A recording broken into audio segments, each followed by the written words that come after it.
언젠가 타교회에서 심우하시는 교역자가 메일이 왔는데 이제 제보 메일입니다.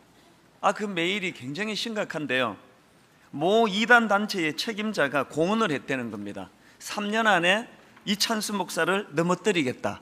이제 그런 공언을 했다는 겁니다. 그러면서 이제 부연하기를 자기들이 그동안 지목했던 사람 중에 넘어가지 않은 사람이 없다. 이제 그런 내용의 메일이 왔습니다. 사실 그 메일을 보는데 섬뜩하더라고요. 그리고 저도 모르게 좀 긴장이 되고 마음이 좀 그렇더라고요. 근데 그 긴장이 금방 제가 이제 풀려졌던 이유가 있다면 두 가지 생각이 제 머릿속에 확 스쳐 지나갔는데, 하나가 뭐냐 하니까 이 나 같은 게 뭐라고 이단이 그렇게까지 나를 그 중요한 인물로 생각해서 나를 넘어뜨리려고 하나 생각하니까 한편으로는 참 고맙더라고요.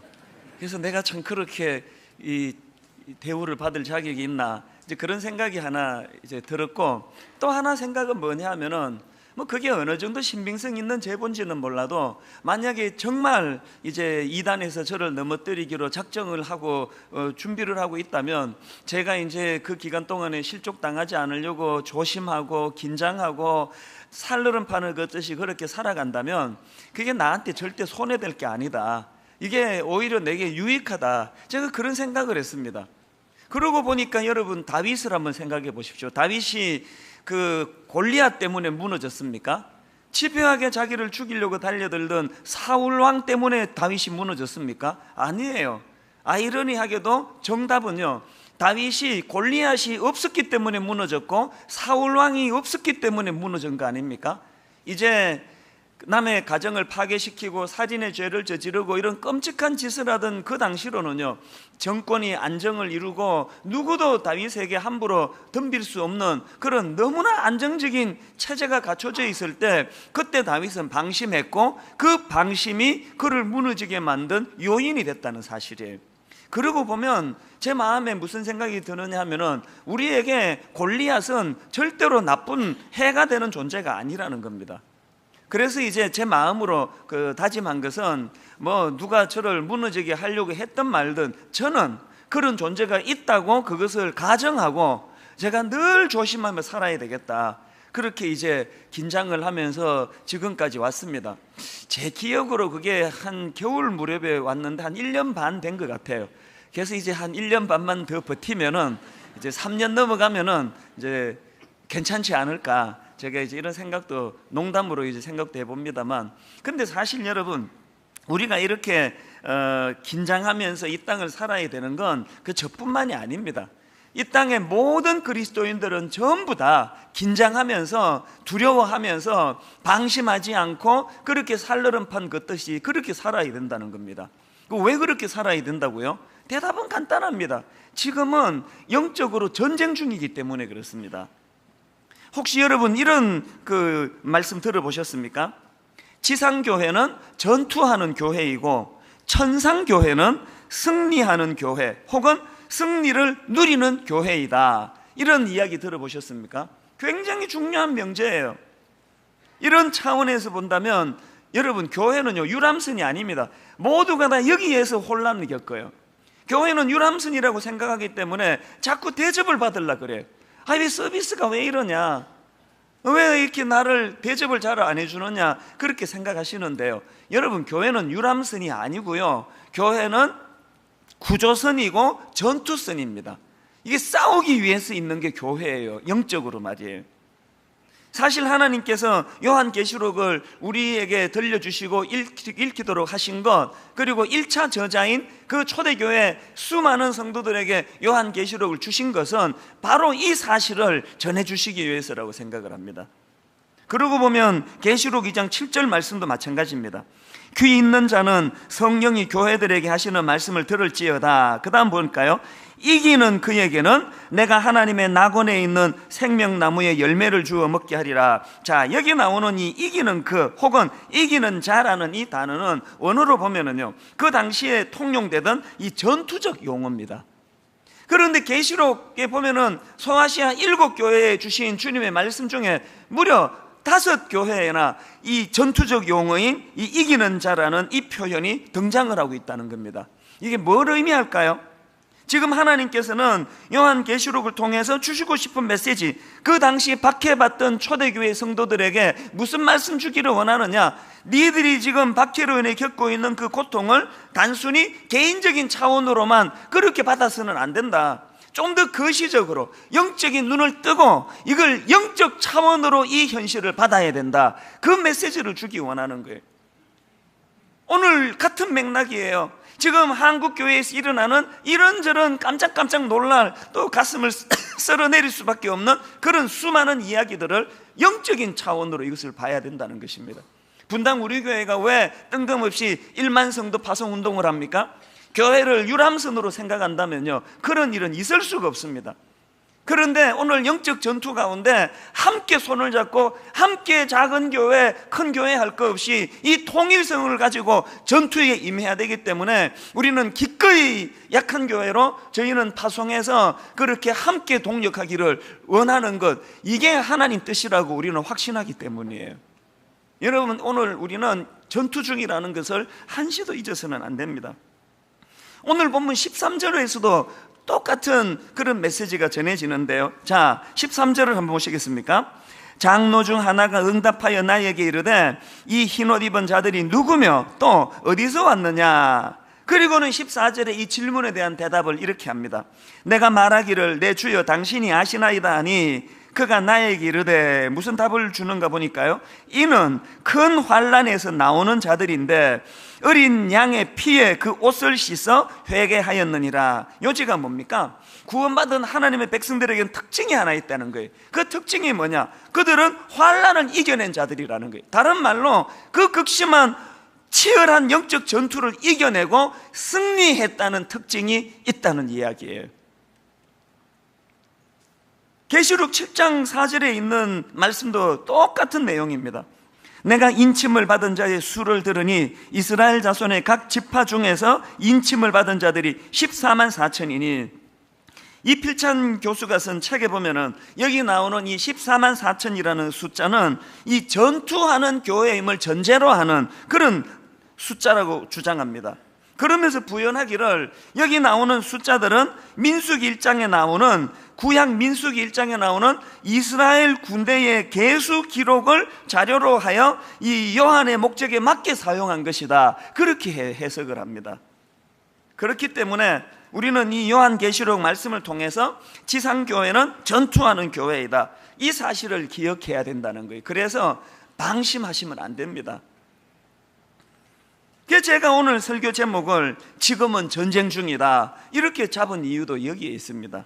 여러분, 우리가 정말 지금은 영적 전쟁 중이라는 사실을 인식하고 그래서 방심하던 마음을 추스리고 긴장을 다시 회복한다면은 꼭 우리가 마음에 담아야 될 두 가지 사실이 이제 우리 머릿속에 떠오르게 될 텐데요.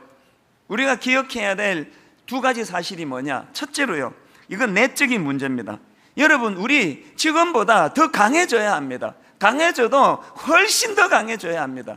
이렇게 약해가지고 어떻게 여러분 영적 전쟁을 치를 수가 있겠냐는 겁니다. 디모데후서 2장 1절에도 보니까 내 아들아, 그러므로 너는 그리스도 예수 안에 있는 은혜 가운데에서 강하고, 또 고린도전서 16장 13절에도 보니까 깨어 믿음에 굳게 서서 남자답게 강건하여라. 성경에 보면은 이렇게 강하라, 담대하라, 이런 류의 권면의 말씀이 얼마나 많이 나오고 있습니까? 그런데 현실은 어떻습니까? 교회가 너무 약해요. 약해도 너무 약해요. 오늘 우리 모두가 다 목회자는 목회자대로 옛날에 비해서 너무나 약해져 있고 성도들은 성도들대로, 그러다 보니까 오늘 교회들이 얼마나 그 나약하고 허약한 체질이 됐냐고요. 하여튼 뭐 맨날 듣는 이야기가 어느 김 집사가 상처받았대요, 박 집사가 상처받았대요. 그 옛날에 내가 청소년 사역할 때 이 아이들이 중학생, 고등학생, 사춘기 애들이 너무 약해가지고 맨날 상처받았다 그래서 그거 맨날 야단치고 뒷바라지하고 그렇게 내가 30대를 다 보냈는데, 이제 어른 목회 시작하면서 개척하면서 너무 이제 좀 편해지겠다, 애들이 철이 없어가지고 맨날 상처받는데 이제 어른들에게 목회하면 그런 건 없겠지. 웬걸요? 어른들은 한술 더 뜨더라고요. 보니까 애들은 귀엽기라도 하죠. 이 다 큰 어른들이 맨날 그냥 애교 섞인 소리로 목사님 나 상처받았어요 그러면서 위로해 주세요, 이런 이야기가 하루가 멀다 하고 흘러져 나오고요. 하여튼 여기도 상처 저기도 상처, 또 상처를 안 싸매준다고 또 상처받았다 그러고, 무슨 상처를 그렇게 많이 받느냐는 거예요. 여러분, 교회가 왜 이렇게 상처를 많이 주고 많이 받을까요? 상처받는 이유는 딱 하나예요. 약해서 그런 거예요. 또 상처를 주는 이유도 하나예요. 약해서 상처를 주는 거예요. 자, 이런 면에서 저는요, 요 근래에 참 감동적인 우리 안내 봉사하시는 안내 그 위원 한 분을 제가 참 감사하게 생각하는데, 어느 날 그게 월요일 아침으로 기억합니다. 우리 교회 홈페이지 게시판에 이런 글이 하나 떴더라고요. 안내위원님 힘내세요. 그래서 이제 거기를 클릭하고 들어가 봤습니다. 그랬더니 내용이 이래요. 오늘 서현교육관 예배 안내해 주셨던 위원님 힘내세요.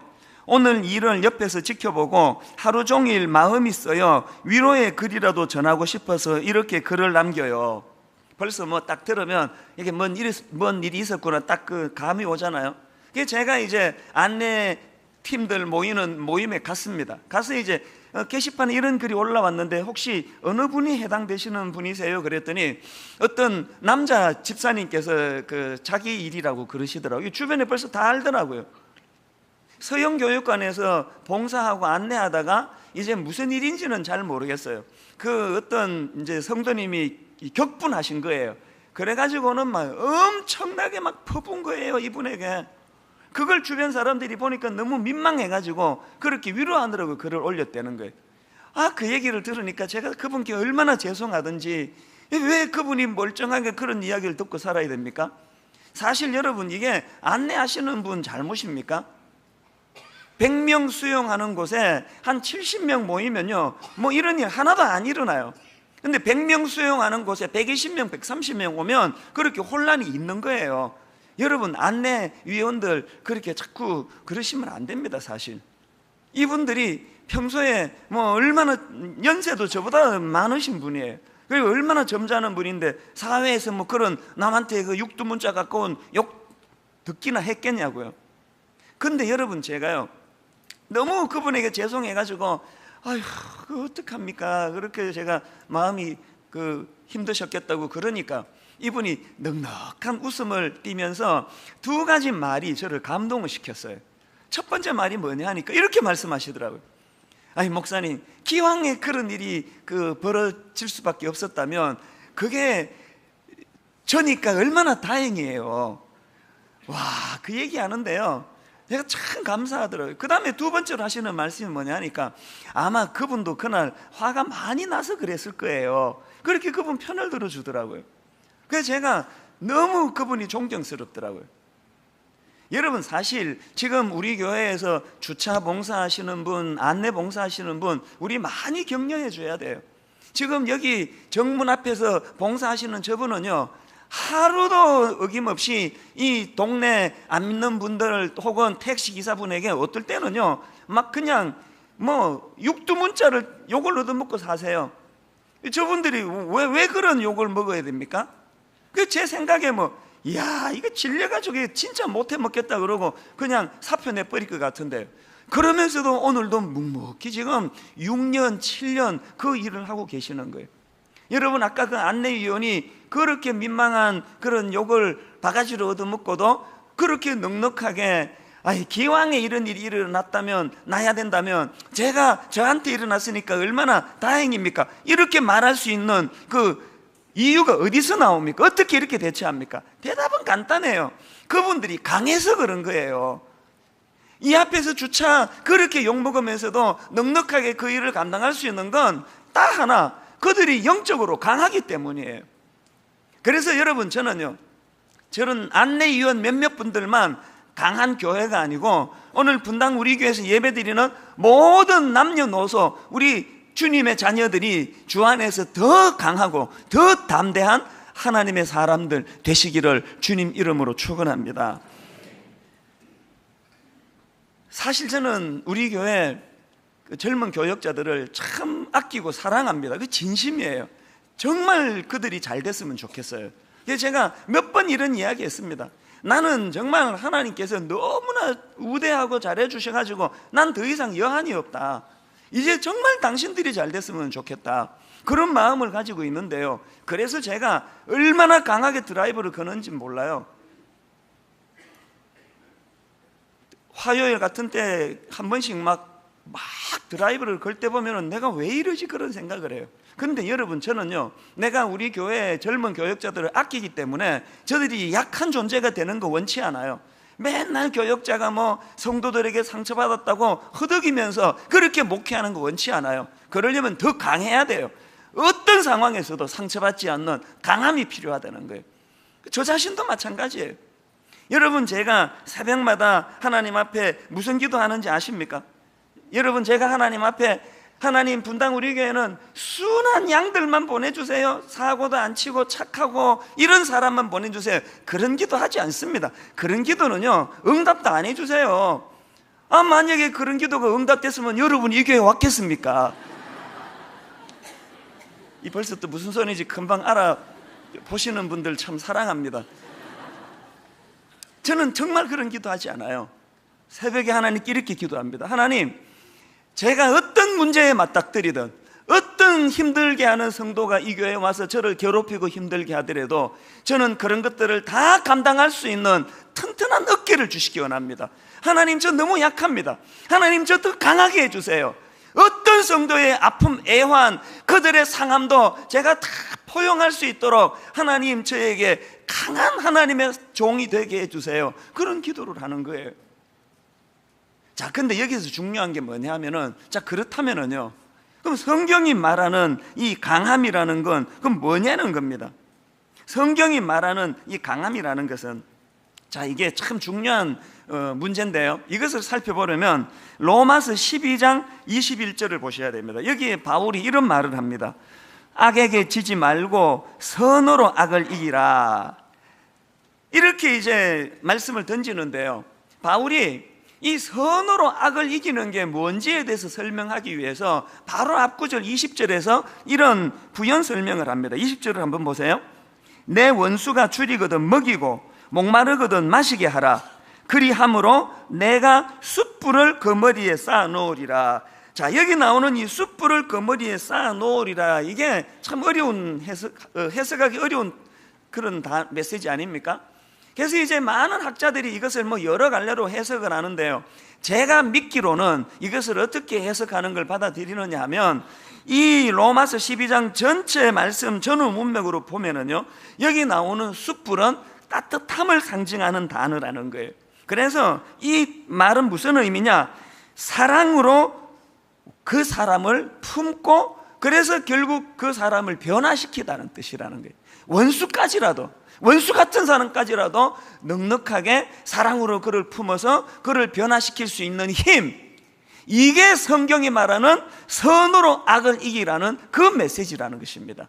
여러분, 우리가 강해진다고 해가지고요, 나를 괴롭히는 원수보다 더 큰 힘을 가지고, 나를 괴롭히는 원수보다 더 강한 무기를 가지고 그를 밟아버리고 죽이는 힘이 아니에요. 끝까지 그를 품어내는 능력, 그를 사랑하는 능력, 이게 성경이 말하는 강함이라는 거예요. 여러분, 지난주에도 제가 말씀드렸지만요, 저는 신천지에 빠지는 분들을 도무지 이해할 수가 없습니다. 여러분, 그게 진짜 진리라면요, 아니 어떻게 거짓이 위장이 있을 수 있냐고요. 지금 보면은 신천지가 기존 교회를 가장해가지고 그렇게 간판 무슨 멀쩡한 기존 교회인 것처럼 그렇게 위장해가지고 교회를 한다는 거예요. 제가 어느 신문에서 기사로 봤습니다. 만약에 그들이 품고 있는 그 내용이 정말 진리의 말씀이라면 그 진리를 이런 식으로 거짓으로 포장해서 할 수 있습니까? 그래서 신천지가 하는 걸 보면 얄밉기 짝이 없어요. 얼마나 얄미워요. 비밀로 아무것도 얘기하지 마, 성경 공부하자, 그런 식으로 위장해서 들어오는 그런 행위를 보면 너무너무 얄미워요. 여러분, 종교를 떠나가지고 도의적으로도 그런 비열한 짓을 하면 안 되는 거 아닙니까? 그래서 저는 신천지를 아주 우습게 생각합니다. 거기에 신경도 안 써요. 그러나 여러분, 신천지가 그렇게 비열하고 너무나 제가 보기에는 말도 안 되는 그런 단체지만 그러나 뭘 주장합니까? 신천지에 빠진 사람들은 우리가 미워하면 안 돼요. 그 품어줘야 돼요. 잘 믿으려고 하다 그렇게 된 거 아닙니까? 요즘 한창 이슈가 되고 있는 이 동성연애 문제도 마찬가지. 제대로 하나님을 믿는 우리 입장에서는 동성연애 수용하면 안 된다고 저는 생각합니다. 그러나 여러분, 동성연애를 수용하지 못한다고 해가지고 동성애자들조차 우리가 그들을 멸시하고 발로 차고 그들을 냉대해서는 또 안 되는 거예요. 이건요, 제 주장이 아니에요. 예수님이 그렇게 가르쳐 주신 내용이에요. 예수님이 뭐라 말씀하십니까? 창녀나 세리들에 대해서 그들의 행위는 우리는 받으면 안 된다는 거예요. 그러나 그 사람들은 품어야 된다는 거 아닙니까? 그 사람들은 불쌍히 여기고 사랑해야 된다는 게 주님의 메시지 아닙니까? 여러분 한번 들어보세요. 우리가요, 창녀와 세리들의 행위도 미워하고 또 창녀나 세리들도 미워하고 이걸 동일시하면 이거 하나도 어려운 거 아니에요. 발로 차버리면 되죠. 못 들어오게 하면 되죠. 근데 우리의 도가 왜 어렵나?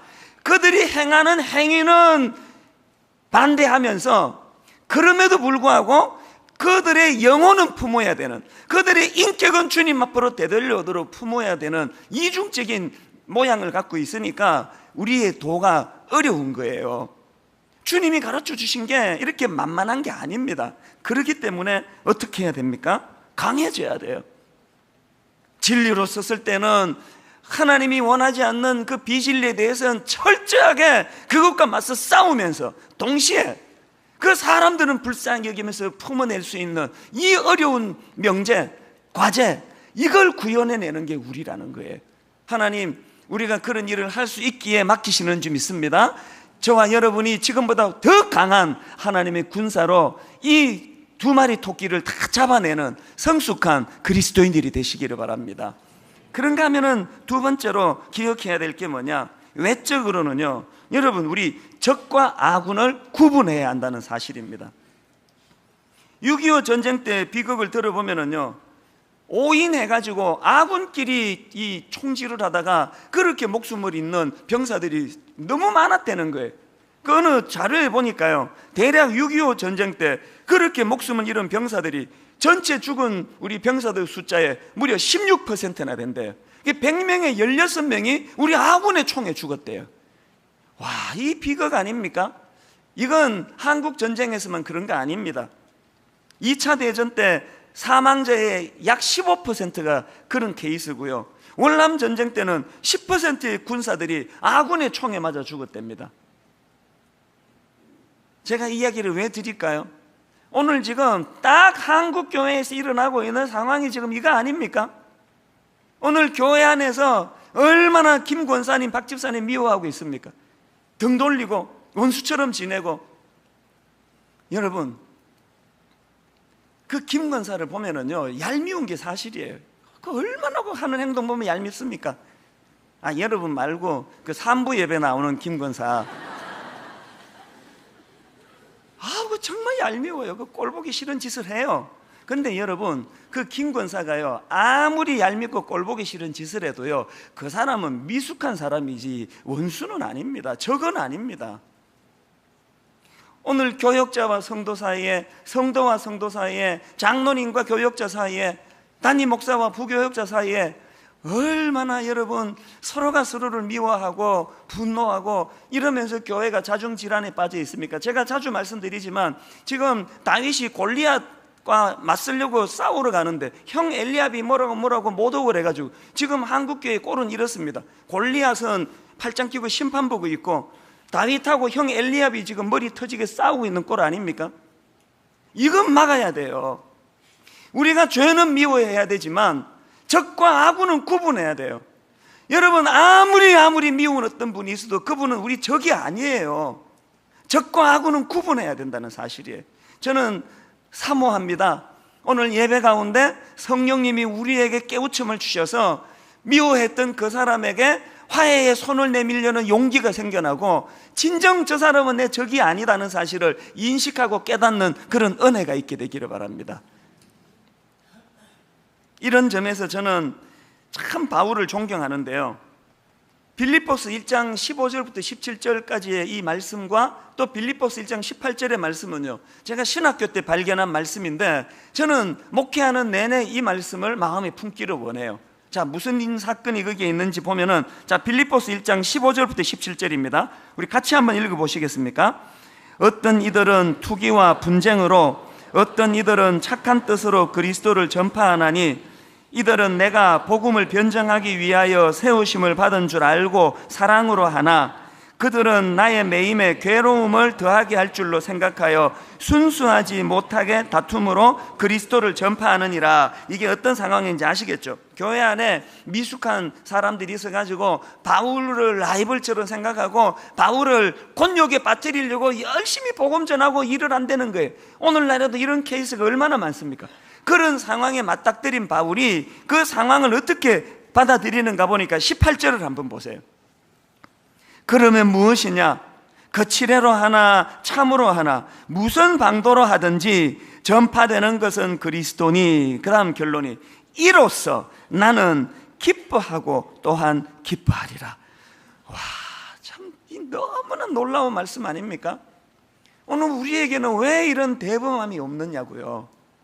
누가 저를 괴롭히려고, 저를 못살게 굴려고 열심히 복음을 전한다 할 때 나는 좀 힘들고 괴롭지만 그래서 복음을 전해줄 수 있다면 나는 그것으로 기뻐할 수 있다. 바울은 적과 아군을 철저하게 구분했다는 이야기예요.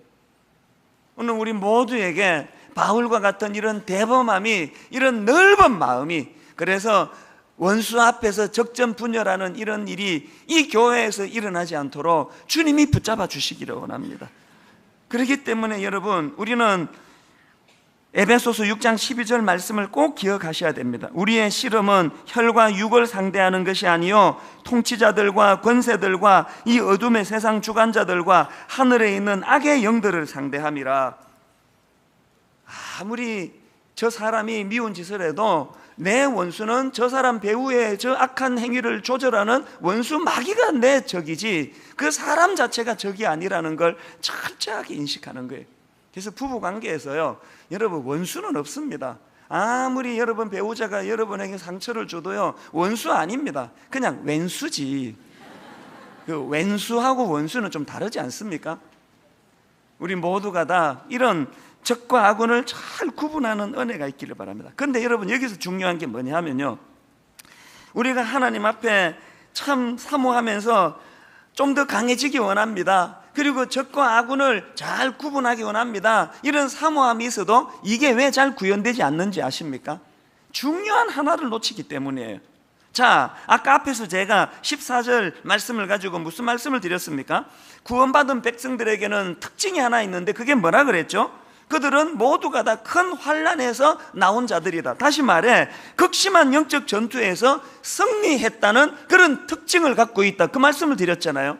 그런데 14절을 보면은 구원받은 하나님의 자녀들에게 특징이 하나 더 나옵니다. 그게 뭔지 한번 보시겠습니까? 14절입니다. 내가 말하기를 내 주여 당신이 아시나이다 하니 그가 나에게 이르되 이는 큰 환난에서 나오는 자들인데 어린 양의 피에 그 옷을 씻어 희게 하였느니라. 무슨 뜻입니까? 믿는 하나님의 백성들에게는, 구원받은 하나님의 백성들에게는 무슨 특징이요? 그들은 모두가 다 승리하는 자라는 특징이 있는데 중요한 두 번째 특징이 뭐예요? 그 승리가 어떻게 나왔나? 그 승리는 어린 양 예수 그리스도의 십자가의 피, 주님의 보혈의 능력으로 승리가 가능했다는 특징이 있다는 거예요. 우리가 이걸 놓치는 거예요. 우리 인격으로 승리할 수 없습니다. 제가 저를 봐도요, 어지간한 일에는 내 인격으로 그것을 잘 용납해요. 그러나 어느 한계를 넘어서면은 제가 여지없이 무너지는 걸 느껴요. 저는요, 어릴 때부터 별명이 황소고집이었습니다. 여기도 그 황소고집 몇 분 계시는데요, 그래서 제가 고집 센 사람들은 너무 잘 이해를 해요. 하여튼 저는 고집도 세고 선입견도 강하고, 어디 20대 같으면은 뭐 동성애 저 구분이 어디 있습니까? 그 다 죽여놔야지. 얼마나 제가 그런 선입견이 강한 사람이었어요. 그런데 여러분, 제가요 내 약점을 알기 때문에, 고집이 세고 이런 걸 알기 때문에 새벽마다 하나님께 부르짖는 거예요. 하나님, 저의 이런 못된 성격을 가지고 어떻게 목회를 하겠습니까? 불쌍히 여겨 주시옵소서. 십자가로 저의 그 흠들을 다 녹여 주시기를 원합니다. 그렇게 구하고 또 구하는 거예요. 그래서 어떨 때는요, 어지간한 걸로는 또 화가 안 나요. 잘 용납하다가 그 한계를 딱 넘어서 버리면 또 미워지는 거예요. 또 마음이 무너지는 거예요. 그래서 제가 하나님 앞에, 하나님, 저 안에 이 갈고리 마음이 있습니다. 이 못된 갈고리 마음이 있는데 이 갈고리 마음을 펴주시기를 원합니다. 내 인격으로는 이게 안 됩니다. 그렇게 오래 하나님께 구했는데 요즘에는요, 너무너무 기쁜 일이 제가 하나 발견이 됐어요. 이렇게 못된 마음을 가지고 고집불통인 저가요, 어느 날 생각해 보니까 기적 같은 일이 났어요. 세상에 이렇게 많은 성도님들을 모시고 목회하는데요, 미워하는 사람이 한 명도 없는 거예요. 이거 기적 아닙니까? 있을 수 없는 일 아닙니까? 정말 미워하는 사람이 없더라고요. 그러나 방심할 수 없는 건 그 힘은 저에게서 나오지 않는 걸 알아요. 어디에서 나왔을까요? 십자가예요. 십자가를 붙잡는 것. 예수 그리스도의 복음을 능력이라고 믿고 그 십자가를 의지하고 십자가 앞에 내가 나아갈 때 저 같은 고집불통 황소고집도 이런 놀라운 일이 일어나더라는 거예요. 여러분에게 이 능력이 나타나기를 원합니다. 이 두 가지를 구하셔야 돼요. 그래서 저는요, 천성적으로 성격이 좋은 사람들을 보면은 참 안 됐다 생각해요. 참 그 불쌍한 사람들이에요. 예전에 저희 교회에서 함께 일하던 그 왕재천 목사님을 가지고 여러 번 제가 놀렸는데요, 저는 그 목사님 보면 너무 불쌍해요. 이분은요, 천성이 천사예요. 그래서 사춘기도 없었고요, 부모 속 썩이는 건 상상을 못하고요, 저하고 그렇게 오래 교제하는데 나 화내는 걸 한 번도 못 봤어요. 난 그래서 그분이 불쌍해. 왠지 아세요? 그분은 그렇게 천사 같은 온유한 태도가 이게 영적인 건지 자기 원래부터의 육적인 건지 구분이 안 되잖아요. 저는 그게 너무 구분이 되는 사람이에요. 그래서 제가 영적으로 조금만 혼미하면은 옛자아가 드러나와가지고, 그래서 우리 집사람이 그 심판자예요. 제가 우리 집사람한테 좀 막 잘하고 그냥 부드러워지고 그러면 어김없이 이렇게 이야기를 해요. 요새 성령 충만한가 보네? 딱 그렇게 이야기를 해요. 좀 기분은 안 좋은데요, 또 좀 맞다고 생각해요. 그게 저 같은 이런 고집이 세고 이런 사람들은 영적으로 점검하기가 쉬워요. 금방금방 튀어나오니까요. 오늘 여기 참 불쌍한 날 때부터 성격이 좋은 모든 분들 주님 이름으로 위로합니다. 그 점검할 수가 없는 게 얼마나 힘드시겠어요. 자기의 오리지널 원래 타고난 좋은 성격으로서는 아니에요. 그걸 자랑하면 안 돼요. 우리는 주님의 십자가로 인한, 십자가 능력으로 변화된 우리의 인격을 자랑하는 존재인 줄로 믿습니다. 오늘 말씀을 저는 마무리하면서요, 지지난주 월요일이에요. 저는 보통 이제 그 설교 준비할 때 한 5주치, 6주치 이제 컴퓨터에 방을 만들어 놓고요, 그 말씀을 쭉 묵상하고 책 읽다가 자료를 보다가 좋은 내용이 있으면 이제 그 주제되는 방에다 막 그냥 다 집어넣어요. 창고처럼 다 넣어놓고 언제 이걸 정리하느냐, 다음 주 설교는 이제 내일 새벽, 그러니까 월요일 새벽에 일찍 일어나가지고 설교 뼈대는 대략 그때 완성이 됩니다. 제가 경험해 보니까요, 월요일 새벽까지도요, 주일날에 이 영성이 묻어나요. 그래서 제가 가장 영적으로 민감할 때가 주로 월요일 새벽일 때가 많습니다. 근데 한 2주 전에는요, 딱 이 새벽에 일찍 일어났는데 설교 정리가 안 되는 거예요. 마음이 너무 힘들고 혼미하고 막 심장이 벌렁벌렁거리고 너무 어려운 거예요. 집중이 안 되는 거예요. 보통 이제 그 전날 누가 저를 막 괴롭히고 못된 말을 하고 이런 일이 있으면요, 보통은 자고 나면은 그게 또 다 없어져요. 그래서 또 새롭고 또 새로운데, 한 1년에 한두 번, 어제 저녁에 누가 나 괴롭힌 그것 때문에 아침까지 그것이 연장이 될 때가 1년에 한두 번이 있는데, 아무리 생각해도 그날은 그날이 아니에요. 누가 저를 괴롭힌 분이 없었고요, 이게 이상한 거예요. 원인이 없는 거예요. 자꾸 마음이 너무 무겁고 힘드니까 설교 준비도 안 되고 그냥 가슴만 답답하고, 그래서 제가 눈을 감고 묵상을 하면서 하나님, 도대체 이 실체가 뭡니까? 묵상하다가 깨달았던 게요, 왜 그날 제 마음이 그렇게 눌렸냐 하니까요, 여러분 다 아시죠? 최근에 라오스에서 북송된 그 탈북 청소년 8명인가 9명인가 그 아이들이 그날 내 새벽에 영적으로 마음에 그게 걸렸던 거예요. 그 애들을 생각하니까 너무나 마음이 힘들었던 거예요. 그리고 그것이 왜 또 저를 그렇게 답답하게 만들었냐 하면은요, 오늘 한국교회 또 분당 우리 교회 또 이찬수 목사가 그 라오스의 불쌍한 그 탈북고와 9명이 도로 북한으로 끌려갈 때 그 라오스 대사관에서 아무것도 할 수 없었던 그 무기력한 모습이 이게 오늘 분당 우리 교회 모습이요, 이게 오늘 이찬수 목사 모습 아닌가, 그런 생각이 들어서 마음이 많이 힘들었던 거예요. 그래서 그날 저는 두 가지를 기도했습니다. 하나님, 라오스로 탈출 나와 잠깐 자유를 맛본 그 아이들인데 이제 다시 그들이 북한으로 끌려가 무슨 일을 겪게 될지 모르는데 주님, 그 9명의 영혼을 불쌍히 여겨주시옵소서, 그런 기도가 나오고요. 그리고 한 가지 기도를 더 했습니다.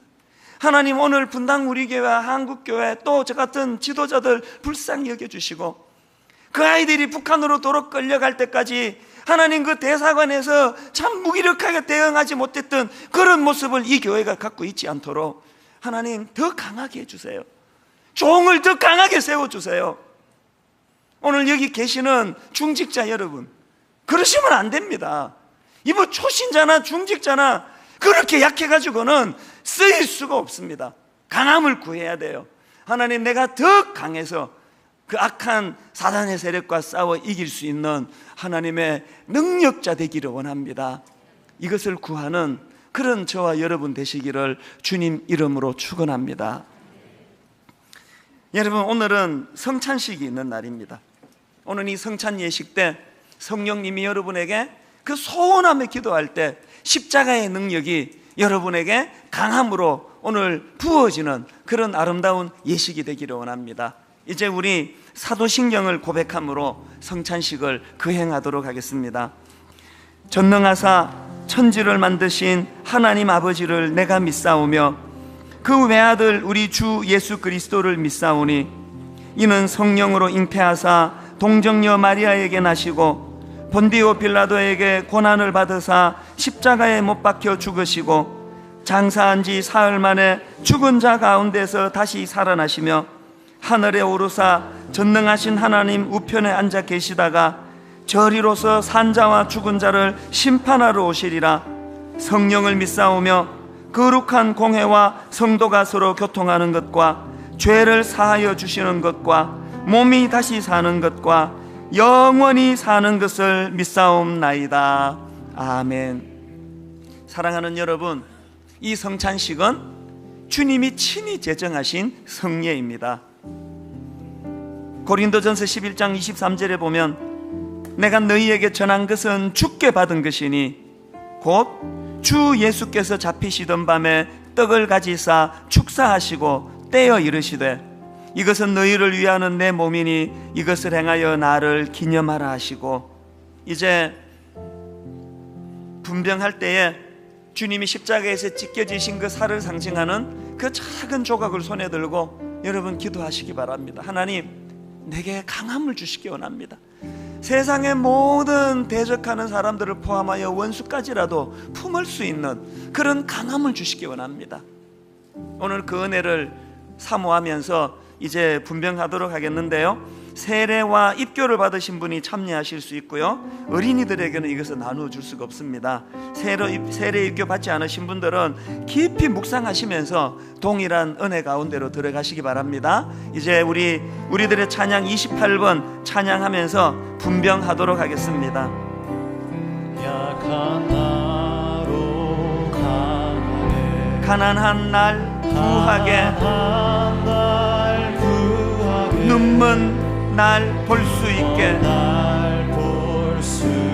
주 내게 행하셨네. 우리 다시 한번 고백할까요? 약한 나로 강하게 가난한 날 부하게 눈먼 날 볼 수 있게 주 내게 행하셨네. 주님의 십자가 의지합니다. 호산나 호산나 호산나 호산나 주님 호산나. 예수 다시 사셨네. 우리 다시 한번 고백합니다. 약한 나로 강하게, 가난한 날 부하게, 눈먼 날 볼 수 있게 주 내게 행하셨네. 주님의 십자가 붙잡고 호산나 호산나. 죽임당한 어린 양 호산나 호산나. 예수 다시 사셨네. 호산나 호산나. 죽임당한 어린 양 호산나 호산나. 예수 다시 사셨네. 그 십자가 붙들고 고백합니다. 세상 즐거움 다 버리고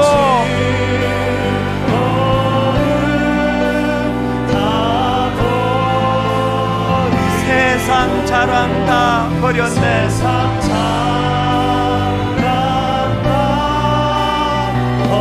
주 예수보다 더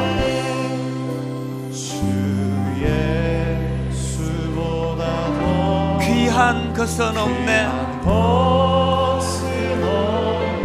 예수밖에는 없네. 사랑하는 여러분, 예수님의 십자가에서 찢겨진 살을 상징하는 이 작은 떡조각 손에 들고 하나님 앞에 이 시간 기도하기 원합니다. 하나님, 저는 약합니다. 하나님, 원수를 포용하는 것은 고사하고 내게 조그마한 아픔을 준 사람까지라도 용납할 수 없어 그렇게 번뇌하는 것이 저의 모습입니다. 하나님, 더 강하기를 원합니다. 원수까지라도 품고 그를 녹여 사랑의 자리로 이끌 수 있는 그 십자가 능력을 원합니다. 그리고 하나님, 적과 아군을 구분하기 원합니다. 미워하는 사람이 없어지도록 함께하여 주시옵소서. 누구를 품고 기도하시겠습니까? 우리 이 시간 같이 한번 기도하지 않으시겠습니까? 한 목소리로 같이 기도하시겠습니다. 하나님 아버지, 오늘 주신 말씀이 저희들에게 참으로 아름다운 주님의 복음의 메시지가 되기를 원합니다. 주님이 지상교회는 전투하는 교회인데 하나님, 우리가 적과 아군을 잘 구분하여 아버지, 우리가 주님 주시는 그 강함을 가지고 그렇게 싸워나가기를 원합니다. 하나님, 내가 강해야 내 가정을 지킬 수 있을 줄 믿습니다. 하나님, 내가 강해야 내 자녀들을 지킬 수 있을 줄 믿습니다. 아버지, 우리에게 그 강함을 허락하여 주시옵소서. 오늘 주님의 이 십자가를 마음에 새기고 그렇게 아버지 나아가도록 이 성찬 예식을 아름답게 인도하여 주시옵소서. 하나님, 그 은혜 우리에게 허락하여 주시옵소서. 예수님 이름으로 기도드립니다. 아멘. 여러분, 주님께서 십자가에서 찢겨진 살을 의미하는 이것, 우리도 이것을 반으로 나누어서 그렇게 드시겠습니다.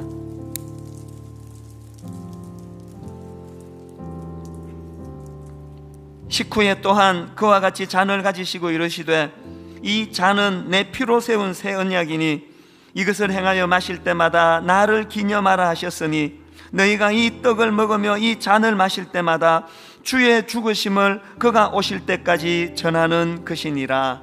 이 말씀을 의지하여 이제 분잔하도록 하겠습니다. 이제 그 주님이 흘리신 보혈을 상징하는 그 작은 잔 손에 들고 하나님 앞에 묵상하며 기도하며 그렇게 나아가시도록 하겠습니다.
하나님 아버지, 주님이 흘리신 보혈을 상징하는 이 잔을 손에 들고 기도합니다. 하나님, 우리가 복음을 귀히 여기고 십자가의 능력을 믿고 그것을 의지하며 아버지 한 걸음 한 걸음 강함을 향하여 나아가기를 원하는데 원수까지라도 품어낼 수 있는 강한 능력을 허락하여 주시옵소서.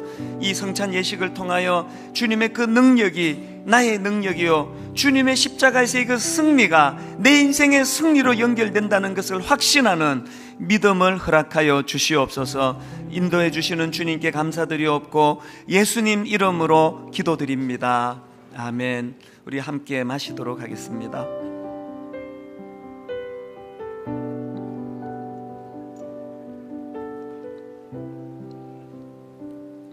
이제 잔은 오른쪽으로 좀 전달해 주시고요, 우리 모두 다 자리에서 일어나셔서 찬송가 461장 오늘 설교 말씀을 마음에 품고 은혜를 구하면서 우리 1절 같이 찬양하도록 하겠습니다. 십자가를 질 수 있나? 십자가를 질 수 있나? 주가 물어보실 때 죽기까지 따르오리. 성도 대답하였다. 여러분, 이렇게 고백하실 수 있습니까? 우리의 심령 주의 것이니.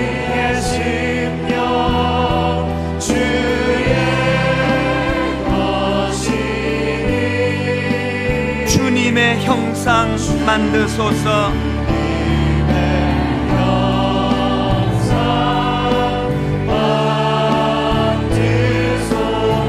주 인도 따라 살아갈 동안